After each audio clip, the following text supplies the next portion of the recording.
কোনি উপন্যাসের প্রথম পর্বের প্রশ্ন উত্তর।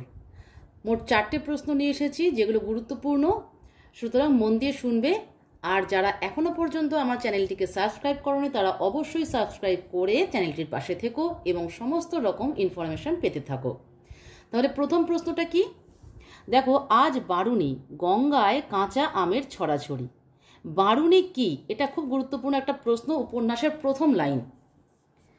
মতিনন্দী রচিত কোনি উপন্যাসে বারুণী হল শতভিসা নক্ষত্রযুক্ত কৃষ্ণা চতুর্দশী তিথিতে, যা বরুণ দেবতার জন্য উৎসর্গীকৃত। ওই দিন ভক্তরা গঙ্গা স্নান, পূজা অর্চনা এবং দান করেন। ওই দিন গঙ্গায় পুণ্যার্থীদের ভিড়ও লক্ষ্য করা যায়।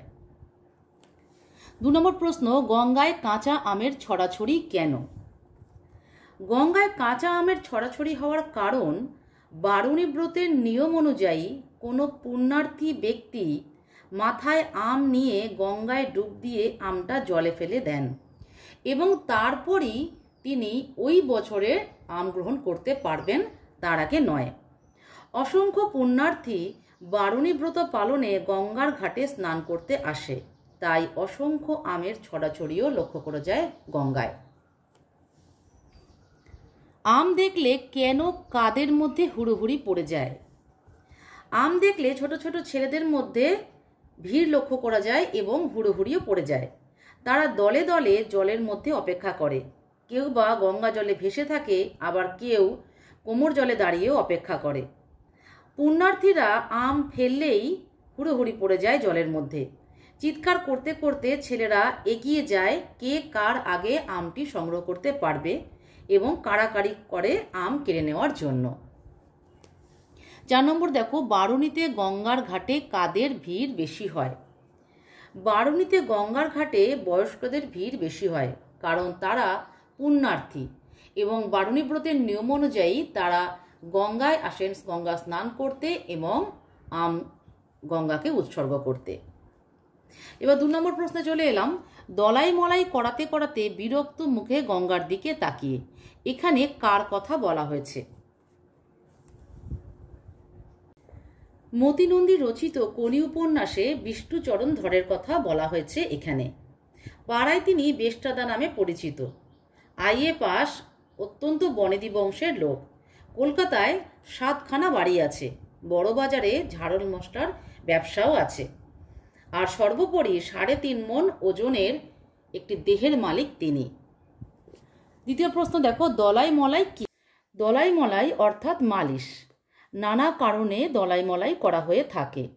এর ফলে শরীরে রক্ত সঞ্চালন স্বাভাবিক হয় ও ক্লান্তি দূর হয়, প্রকৃতপক্ষে আরাম বোধ হয়। 3 নম্বর প্রশ্ন, উদ্দিষ্ট ব্যক্তির মুখ বিরক্তিতে ভরা কেন?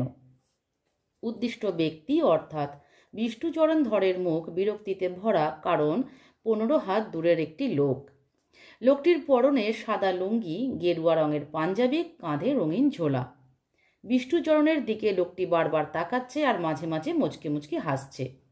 বিষ্ণুচরণ বুঝতে পেরেছে তার দেহের আয়তন দেখে লোকটি ওরকম হাসছে। এরকম হাসি বাচ্চা ছেলেরাও হাসে, কিন্তু লোকটি মোটেই বাচ্চা নয়। 4 নম্বর প্রশ্ন, বিরক্তির যে কারণ তার সংক্ষিপ্ত পরিচয় দাও। বিরক্তির যে কারণ অর্থাৎ বিষ্ণুচরণের 15 হাত দূরে দাঁড়ানো লোকটির পরনে সাদা লুঙ্গি, গায়ে গেরুয়া পাঞ্জাবি, কাঁধে রঙিন ঝোলা আর চোখে পুরু লেন্সের চশমা। নুন আর গোলমরিচ মেশালে যেমন হয় মাথার কদম ছাট চুল সেই রঙের। লোকটির বয়স আন্দাজ 50 বছরের এধারে কিংবা ওধারে 5 বছরের মধ্যে হবে। গায়ের রং ধুলো মাখা পোড়া মাটির মতো, আর চোখের চাহনি ধূসর মণি দুটি দেখলে মনে হবে সূর্যের দিকে চ্যালেঞ্জ দিয়ে তাকিয়ে থেকে মণিটির কালো রং ফিকে হয়ে গেছে। চাহনিটা এমন যেন মনে হয় তার মনের সঙ্গে মেলে না, সেই সব ব্যাপারগুলো ব্লো টর্চের মতো পুড়িয়ে দিয়ে ভেতরে প্রবেশ করে যাবে। আর চোয়াল দুটো দেখলে মনে হয় লোকটা অসম্ভব জেদি। 3 নম্বর প্রশ্ন দেখো, মালিশওয়ালা ঠেলে ঠুলে এগিয়ে দিতেই সে অভীষ্ট লাভ করলো। আমি প্রশ্ন উত্তরে যাওয়ার আগে একটা কথা বলে নিই, আমি এখানে মার্কসের ডিভিশনটা রাখিনি। তোমরা খুব ভালো জানো যারা আমার সিলেবাসের যা ভিডিওটা দেখেছো, আইএসসির সিলেবাস এবং মার্কস ডিভিশনে যে ভিডিওটা আমি করেছি সেটাতে নিশ্চয়ই দেখে নিয়েছো কেন আমি মার্কসটা এখানে রাখিনি। যদি যারা দেখে না থাকো তারা অবশ্যই সেই ভিডিও থেকে দেখে নিতে পারো। প্রথম প্রশ্ন, সে বলতে এখানে কার কথা বলা হয়েছে? সে বলতে এখানে বিষ্ণুচরণ ধরের কথা বলা হয়েছে। বলে এই যে একটু আগে এখানে কার কথা বলা হয়েছে এই অংশটুকু লিখবে, অর্থাৎ তার পরিচয়টুকু লিখবে। শেষে লিখে দেবে সে সপ্তাহে একদিন তার 3.5 মণ শরীরটাকে নিয়ে গঙ্গার ঘাটে দলাই মলাই করাতে আসে। 2 নম্বর দেখো, তার অভীষ্ট কী ছিল? বিষ্ণুচরণ ধরের অভীষ্ট ছিল উপর অবস্থা থেকে চিৎ হওয়ার, কিন্তু তার বিপুল 3.5 মণ শরীরটা নিয়ে সে কিছুতেই চিৎ হতে পারছিল না। 3 নম্বর দেখো, সে তার অভীষ্ট সিদ্ধ করতে পারছিল না কেন? সে তার অভীষ্ট অর্থাৎ ইচ্ছে ঠিকঠাক পালন করতে পারছিল না কারণ তার 3.5 মণ বিপুল শরীরটাকে নিয়ে তাকে ঝাঁকিয়ে দিয়ে উপর অবস্থা থেকে চিৎ হওয়া অবস্থায় আসাটা বেশ কষ্টকর ছিল, তাই কারোর সাহায্য ছাড়া সে চিৎ হতে পারছিল না। 4 নম্বর, মালিশওয়ালা কি করছিল? মালিশওয়ালা বিষ্ণুচরণের শরীরে মালিশ করছিল। সে বিষ্ণুচরণকে ঠেলে ঠুলে গড়িয়ে দিতেই বিষ্ণুচরণ অভীষ্ট লাভ করে, অর্থাৎ সে উপর হওয়া অবস্থা থেকে চিৎ হওয়া অবস্থায় আসে। 5 নম্বর, অভীষ্ট লাভের পর উদ্দিষ্ট ব্যক্তি কি করল? অভীষ্ট লাভের পর বিষ্ণুচরণ আব্রু রক্ষাকারী গামছাটিকে ঠিক করে গম্ভীর স্বরে মালিশওয়ালাকে নির্দেশ দেয়, তান পুরো ছাড়ো। সঙ্গে সঙ্গে মালিশওয়ালা 10 আঙুল দিয়ে বিষ্ণুর সারা শরীরের চর্বিগুলো খপাখপ খামচে টেনে টেনে ধরে ছেড়ে দিতে লাগলো। তারপর বিষ্ণুচরণ মালিশওয়ালাকে তবলা বাজাতে বলল। মালিশওয়ালা 10 আঙ্গুল দিয়ে বিষ্ণুর গলা থেকে কোমর অবধি ধপাধপ শব্দে চাঁটাতে শুরু করে দেয়। পরম আরামে চোখ বুজে নিঃশ্বাস ফেলতে গিয়ে বিষ্ণুর মনে হলো লোকটা বুঝি এখনো তার দিকে চেয়ে ফ্যাক ফ্যাক করে হাসছে। রেগে গিয়ে বিষ্ণু মালিশওয়ালাকে নির্দেশ দেয় সারেগামা করার জন্য। নির্দেশ পাওয়া মাত্র মালিশওয়ালা আঙ্গুলগুলো দিয়ে হারমোনিয়াম বাজাতে লাগলো বিষ্ণুর সারা অঙ্গে।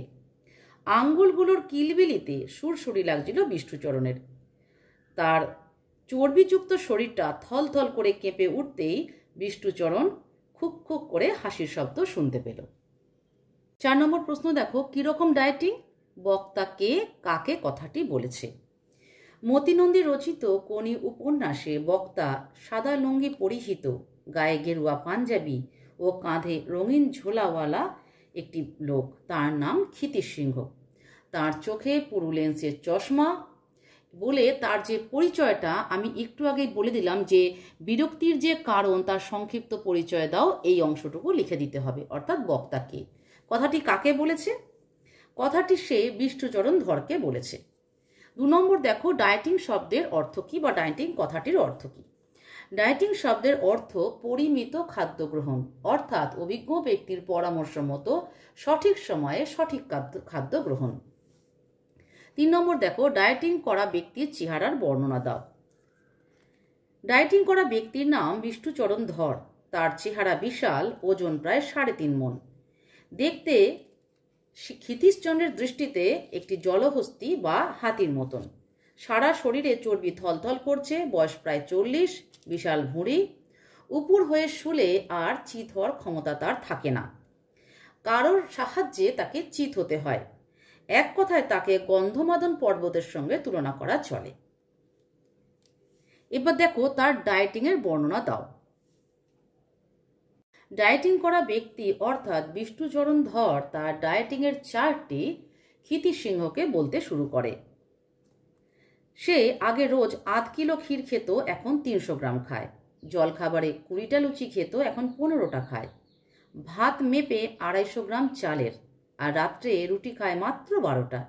ঘি খাওয়া প্রায় ছেড়েই দিয়েছে, তাই গরম ভাতের সঙ্গে 4 চামচের 1 বিন্দুও ঘি বেশি খায় না। বিকেলে 2 গ্লাস মিছরির শরবত, সঙ্গে 4টে কড়া পাকের সন্দেশ। মাছ মাংস ছোঁয় না, কারণ বাড়িতে রাধা গোবিন্দের বিগ্রহ আছে। সে আরও জানায় যে তার অত লোভও নেই। ঠিক আছে, 4টে প্রশ্ন বলা হয়ে গেল। এরপরেও কোনো কোয়ারি থাকলে অবশ্যই কমেন্ট বক্সে জানাও, আমি আমার সাধ্যমতো তোমাদের উত্তর দেব। ভালো থেকো।